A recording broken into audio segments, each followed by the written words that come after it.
Hi Dave and Teresa, it's Ivana. Just wanted to give you a short introduction to today's video.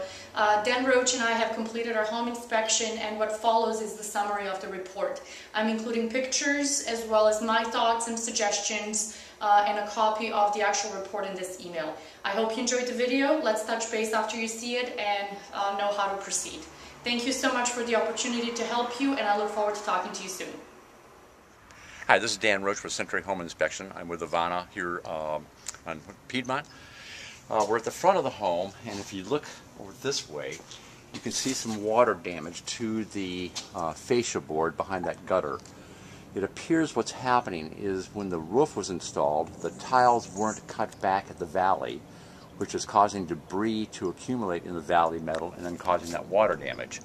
So the solution will be to get a roofing contractor out here to determine why that roof is leaking and if the tiles on the valleys need to be cut back, and then we'll have the pest control contractor deal with the wood decay as a result of the leaking. At the front porch, there's also some wood decay over here on both sides of this railing. That's because the irrigation, the sprinkler heads have been hitting the wall over a period of time. Again, the pest control contractor should evaluate the wood decay for repairs, but I'll also be recommending that the irrigation systems be adjusted so that they're not hitting all the wood. The dining room, there's some discoloration to the wood flooring down here in the very corner, and I'm convinced that the previous owners either had a pet, which is I think what happened. I think that a pet urinated and stained the wood. So I'll be recommending that we get a hardwood floor guy down here, because I think they can refinish that floor and probably get most of that discoloration out of the flooring.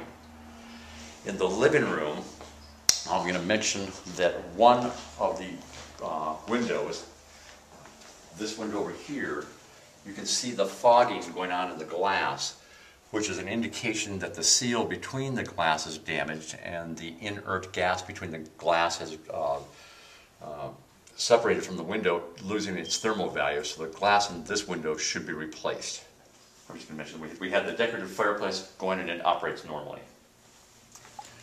The kitchen is actually in great condition with the exception of a window. There's moisture between this piece of glass. You can see the fogging going on in the glass looking at it diagonally, which again means that the seal between the glass is damaged and we just need to get a window guy out here to replace that glass. I tested all the appliances, everything works fine.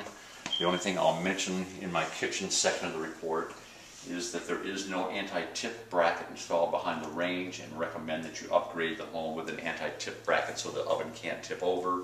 And the fact that the range oven looks to be original, it's got some normal wear, but it functions fine. In the downstairs bathroom. So now we're in the downstairs bathroom, and again you can see some discoloration to the wood flooring next to the door, which I think probably was again from a pet.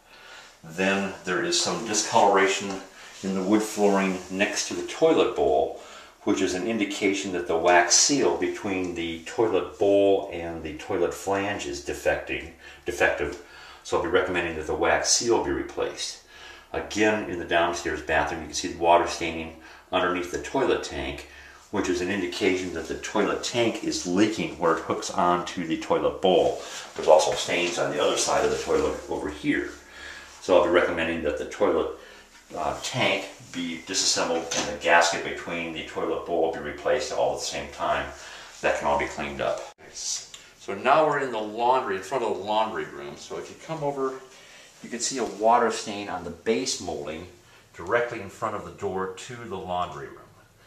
Then in the southwest bedroom, I noticed some water stains on the base molding.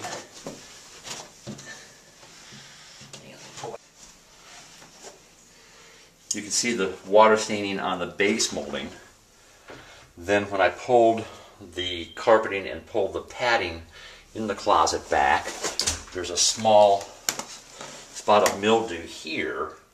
So I'll be recommending that we get this mildew professionally cleaned just by a carpeting guy.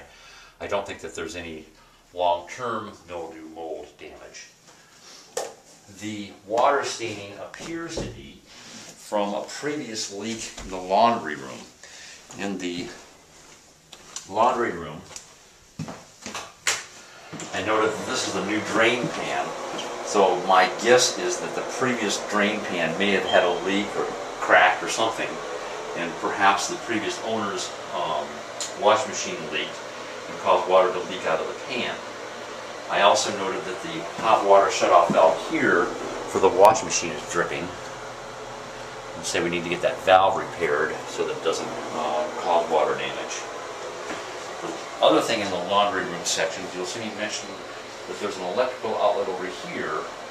The current building standards requires that electrical outlets in a laundry room be ground fault protected, and that outlet is not ground fault protected, so you see me recommend that that outlet be upgraded with ground fault protection.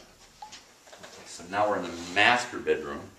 You can see again there's moisture in this window here, so I'll be recommending that glass be evaluated by a glazing professional for replacement. And then if you're standing in the master bedroom looking at the roof, you can see the valley that I was talking about where the two roofs come together, and you'll note that the tiles aren't cut back, and so it's my guess that perhaps the valley metal beneath the tiles has got a buildup of debris, so that's why it's always a good idea to get those tiles cut back. You'll see me mention that there's some separation in the vinyl flooring at the seam and alongside the tub and shower. Just recommend that we get the seams resealed and the vinyl re-caulked to the tub and the shower. I don't think it's anything more than just discoloration. I don't see any, there's no water damage or anything along that line. There's some cosmetic rusting to the light bars in both this bathroom and the hall bathroom. There's moisture in the glass in the single hung window next to the tub. The upper portion of the window's got moisture. The swing is closed automatically, which is just an adjustment to the door hinges. It's cosmetic. Here, there's a door, yeah, the door stop's missing behind the door. We're just going to pick up the fact there's a couple, 2 or 3 of the door stops that are missing behind the doors, but everything in this bathroom is actually in good condition. There's no water damage or anything in here. In good condition, a little sun damage to the screen here. You'll see me mention in both bathrooms there's some minor damage to the vinyl trim around the glass in the windows. It's all superficial.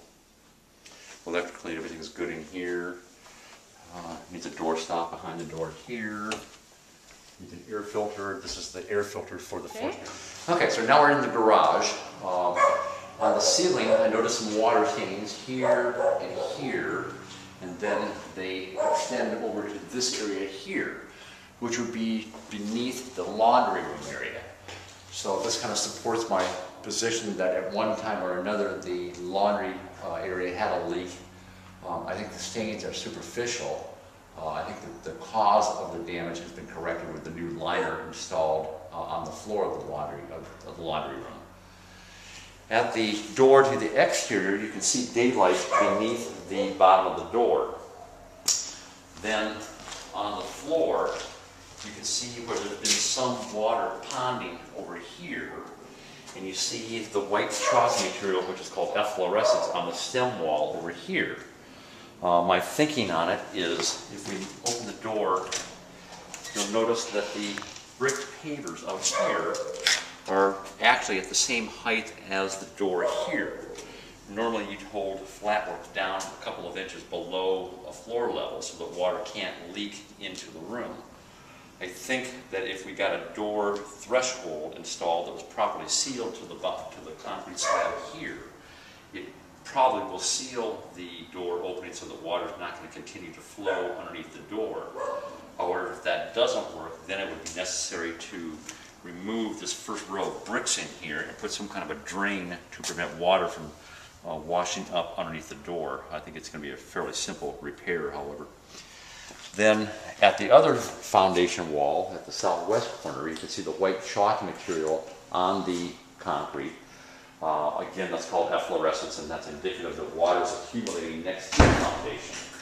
When we were looking, when Ivana and I were looking at the outside planter area, you can see that there are sprinkler heads that are directly outside that wall, and there is standing water presently on the ground out here. standing water in this area here, and this area right in here is saturated. I really think it's just a matter of somebody just needs to turn the irrigation system off and really dry this whole area out, and then make some minor adjustments to the irrigation systems. At the northwest corner of the garage, you'll see me mentioning that this downspout, you can see how it deposits right next to the foundation and how it's starting to erode the ground. I'd like to see some type of a splash block or something beneath that downspout to divert the water away from the foundation. You'll see me mention that you have wood decay in the bottom fence rails. This was noted at the front and rear elevations because the ground level inside the planters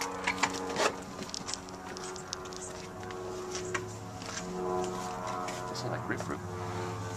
Hummer grapefruits.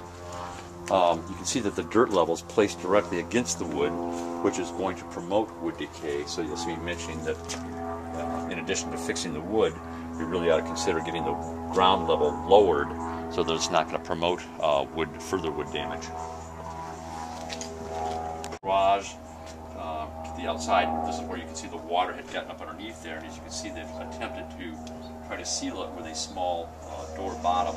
That's not going to work. It's going to take a threshold and possibly a drain in front of that door to prevent water from leaking in through the door.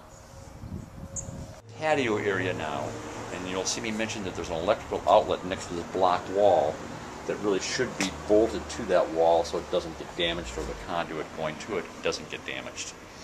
In the attic section of my report, I took a picture of a flue pipe of the forced air heating unit, and if you'll notice, there's corrosion on the flue pipe, which would indicate that there's not a rain cap on the roof to prevent water from reaching down inside that flue pipe.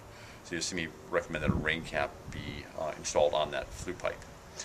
The overall condition of the house is actually in very good condition. It's a very minor electrical issues, a few plumbing issues, some flooring issues that need to be refinished, a little caulking here and there, but overall the house is actually in very good condition.